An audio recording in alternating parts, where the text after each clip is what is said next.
Is Bitcoin dead? Bitcoin is down more than 55% from its highs from December 2017. Will it continue to drop, or is now the time for Bitcoin to surge to new highs? We will answer all of these questions in today's video. We need to first break down what Bitcoin actually is. Bitcoin is a cryptocurrency. It's also a decentralized digital currency without a central bank or single administrator that can be sent from user to user on the peer-to-peer Bitcoin network without the need for intermediaries. Let's break that down. Decentralized means no government or central bank controls the currency supply. Digital means there are no physical Bitcoins or Bitcoin bills. The currency lives entirely online, tracked by blockchains, continuously growing groups of records that provide a complete history of each Bitcoin. Imagine, for example, that you could use the identification number on a $10 bill to look up every single time it changed hands. Another question that a lot of people ask us is, who made Bitcoin? This is an interesting question because Bitcoin was developed in 2008 by someone with the Satoshi Nakamoto.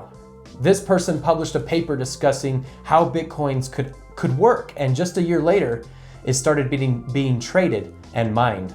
So what is blockchain technology? A block stores information about transactions like the date, time, and dollar amount of your most recent purchase from different retailers and different businesses. Blocks also store information about who is interacting in the transactions. A block for your next purchase would record your name along with the name of the company or business from which you conducted a transaction. Instead of using your actual name, your purchase is recorded without any identifying information using a unique digital signature, sort of like a username. Blocks store information that distinguishes them from other blocks, much like you and I have names to distinguish us one from another. Each block stores a unique code called a hash that allows us to tell it apart from every other block. Hashes are cryptographic codes created by special algorithms. Let's say you make a purchase from company XYZ, but while it's in transit, you decide you just can't resist and need to make another purchase.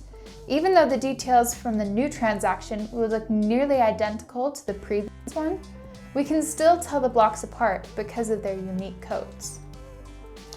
So what are the pros and cons of Bitcoin and blockchain technology?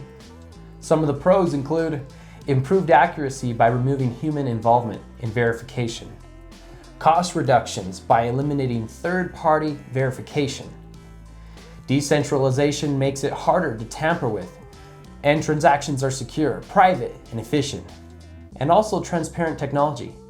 Some of the cons include significant technology costs associated with mining Bitcoin, low transactions per second, history of use in illicit activities, susceptibility to being hacked.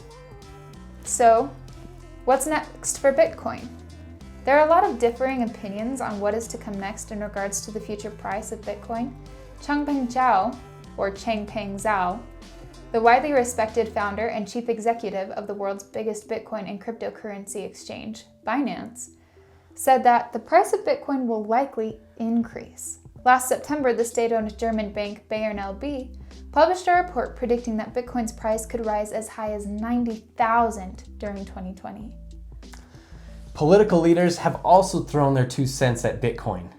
Congressman Patrick McHenry, a Republican from North Carolina, has said Bitcoin has enormous long-term value, while Congressman Brad Sherman, a Democrat from California, is worried about the cryptocurrency's potential impact on the US dollar as the major reserve currency in the world. Even political players are getting involved and believe that Bitcoin will change our world. This is very telling, giving you a perspective with the traction that Bitcoin is getting worldwide.